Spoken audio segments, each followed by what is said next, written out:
Olá, amigo! Seja bem-vindo à 9ª edição do Espiritismo, agora em sua série Mediunidade. Estamos aqui realizando este trabalho na 2ª série para esclarecer os assuntos relacionados com a nossa realidade espiritual nessa intercambiação entre os homens e os espíritos. Allan Kardec escreveu o livro, nós temos sempre repetido isso em nossos programas, para fixar bem, para destacar a importância dessa obra escrita por Allan Kardec em 1861.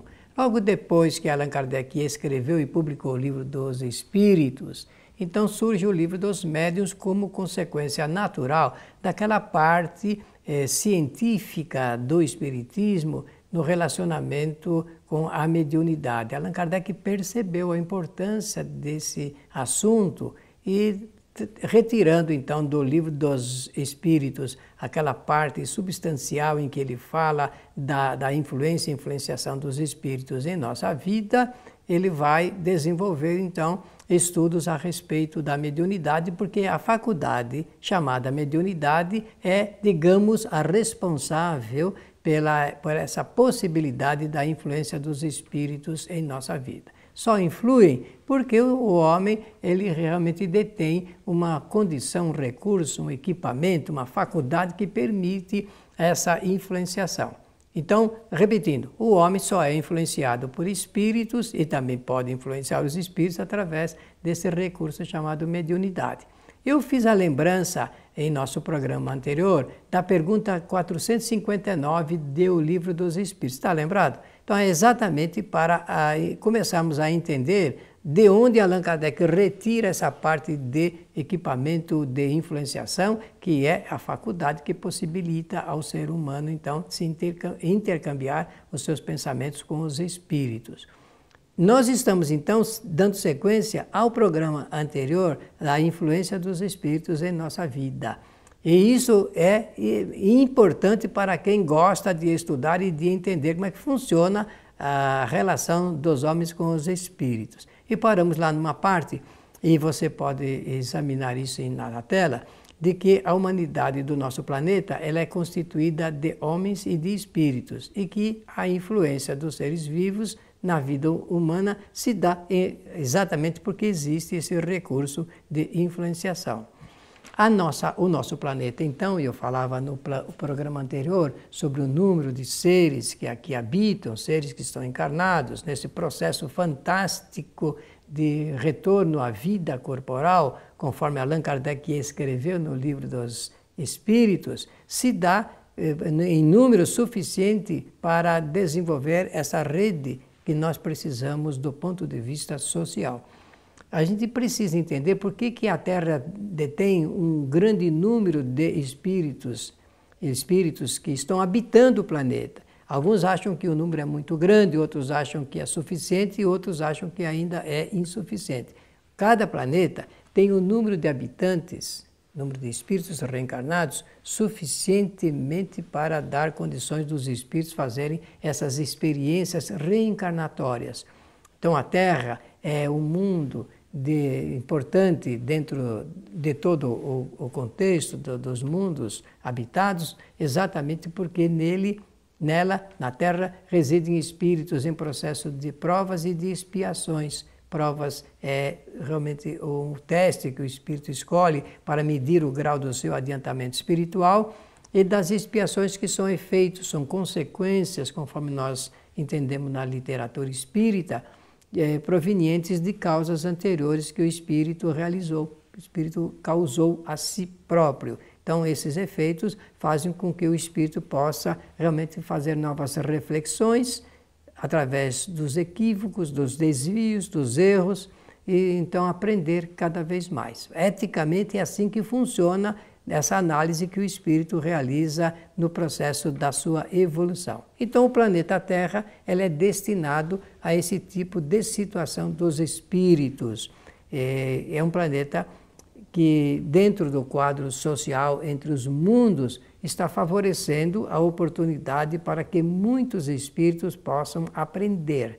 A palavra aí, aprender, tem o significado de aprender os assuntos relacionados com a nossa realidade espiritual. Até aprendermos isto, teremos esse grau de dificuldades que por hora nós temos, porque não entendendo como funciona a vida, nós incidimos em equívocos e erros que já incidimos no passado e voltamos a incidir por ignorância. Então, é quando Allan Kardec vai explicar que o mal propriamente dito, esse mal que nós achamos que é o grande mal, ele não existe, porque o que existe verdadeiramente é a nossa ignorância em relação ao bem. O bem realmente é resultado de um processo de cultura espiritual. O espírito aprende a ser melhor depois de ele examinar a sua realidade espiritual. Bom, agora você está vendo aí na tela o que poderá nos ajudar bastante, está vendo aí no monitor, espíritos e homens se entrelaçam numa convivência recíproca. O Espiritismo ensina que os espíritos vivem em nosso meio. Allan Kardec usa até de uma expressão muito interessante e curiosa. Ele diz que os espíritos se acotovelam em nosso meio. E nós a eles também. Por quê? Porque os nossos familiares, amigos e até mesmo adversários e inimigos também estão em nosso meio. Ora, se estão em nosso meio, estão numa convivência recíproca. Nós, por ignorância, imaginamos que estamos sozinhos em algum lugar. Jamais estaremos sozinhos desde que pensamos, porque pensando, conforme nós vamos ver no nosso programa de hoje, nós atraímos e mantemos um regime de convivência com os espíritos. Essa convivência, Allan Kardec chama de recíproca, devido à qualidade dos nossos pensamentos e dos nossos sentimentos também. Nós pensamos e a retroalimentação da nossa convivência está na razão direta desses pensamentos. Nós nos ligamos aos espíritos através do pensamento. E a chave, então, dessa situação nossa é entender que o pensamento ele é um dos atributos essenciais do espírito. O Espiritismo ensina que nós possuímos atributos essenciais à nossa evolução. Para evoluir, o espírito ele é dotado de recursos. São 3 os recursos iniciais, prioritários, indispensáveis à evolução do espírito: a inteligência, a vontade e o pensamento. Nós já falamos a respeito dessa matéria, mas vamos repetir várias vezes, porque a repetição conduz ao processo da fixação, e a fixação permite o espírito aprender melhor. Então, inteligência, vontade e pensamento. A inteligência é uma faculdade que possibilita ao espírito aprender. Só aprendemos porque usamos a inteligência. Observe bem, nós usamos essa faculdade. Essa faculdade pertence à área da aprendizagem. Usamos a inteligência para aprender.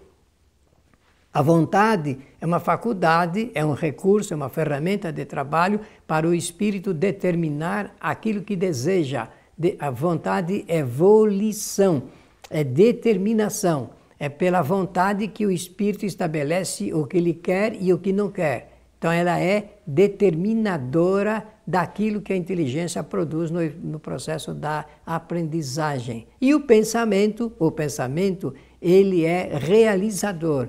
Eu costumo dizer que o pensamento é rastreador do que a vontade determinou. Nós pensamos para encontrar soluções para o que a vontade estabelece como ponto a ser alcançado. Então, o pensamento ele é emissor de ondas eletromagnéticas e é por isso que se costuma dizer que é através do pensamento que nós nos comunicamos. Aqui na Terra e também quando estaremos em processo, em estado de erraticidade. Portanto, eu posso dizer que o pensamento, como está aí na figura que você está vendo, ele é a chave de todo esse trabalho que o espírito realiza no processo das ligações com os outros espíritos. E isso se dá através dos nossos interesses e também dos espíritos, através dos nossos interesses e dos nossos espíritos desencarnados. Quando nós desencarnarmos, nós levaremos conosco o nosso conhecimento e também todo o nosso perfil no grau dos interesses que nós temos de vida. O espírito desencarnado, ele continua a pensar, a gostar, a agir exatamente como fazia aqui na Terra. Então, o interesse, o propósito do espírito, ele é levado para junto na sua nova situação, estado de erraticidade. Então, o pensamento, através do grau de interesse, liga os espíritos. Espíritos com os mesmos interesses se unem. Isso é importante porque faz lembranças da afirmação de que os que são iguais se atraem, estão lembrados disto? Os iguais se atraem exatamente pelo nível e grau dos seus interesses e também dos objetivos que são traçados na vida. Pelos mesmos objetivos, os espíritos se reúnem. Os espíritos com os mesmos objetivos formam coletividades. E é assim que vai haver a seleção natural dos espíritos para que eles possam realmente conviver com os seres encarnados. E também dos seres encarnados para chamar aqueles que estão desencarnados pelo mesmo motivo, espíritos com os mesmos objetivos. E também no processo das interações que nós fazemos com os espíritos desencarnados. São vários esses caminhos. Esses caminhos são importantes para entendermos como é que funciona a mecânica de relação de espíritos. Portanto, quando a gente diz assim, olha, eu estou sentindo que tem espíritos na minha casa, é preciso que entenda que os espíritos estão ali segundo o grau dos seus interesses, dos seus objetivos, dos seus gostos, temperamentos e interações que é feita através do processo de relação entre os homens. Nós combinamos com os espíritos através dos nossos pensamentos. Da mesma forma, se pode dizer que os encarnados se ligam através do pensamento. O grau de interesse, de objetivo, de intenções, aquilo que nós desejamos, pelas ligações de pensamento, nós criamos essa interação com os seres encarnados.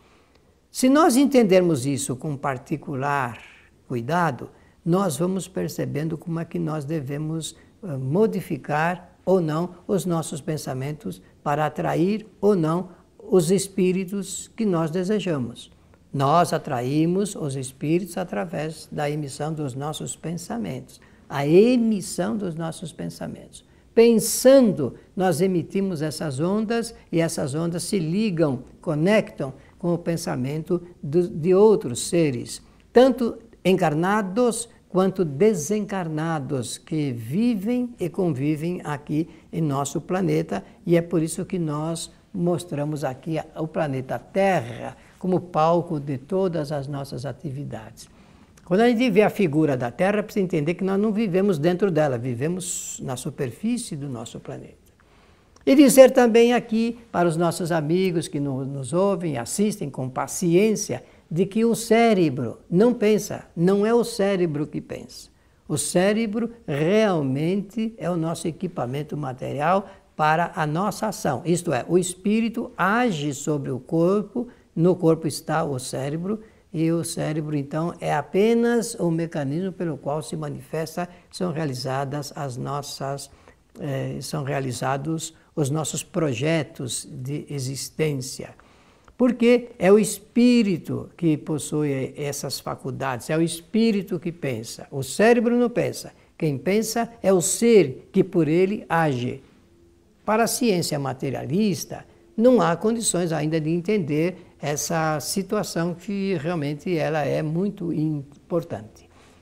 O espírito pensa, o cérebro não pensa. O cérebro apenas exterioriza aquilo que o espírito realiza dentro da sua experiência de reencarnação. Agora, nós vamos fazer um pedido a você. Escreva para o nosso programa Espiritismo Agora. Você está vendo aí, tem toda a possibilidade de ler o nosso endereço. Faça conosco essa interação. apresente as suas sugestões, as suas observações e nós teremos oportunidade para responder esse questionamento que você faz. Espiritismo Agora é um programa preparado, organizado para você que gosta de conhecer os assuntos relacionados com a nossa realidade espiritual. E a série Mediunidade para tratar dessa faculdade de intermediação entre os homens e os espíritos. Pela sua generosa atenção, até o nosso próximo programa.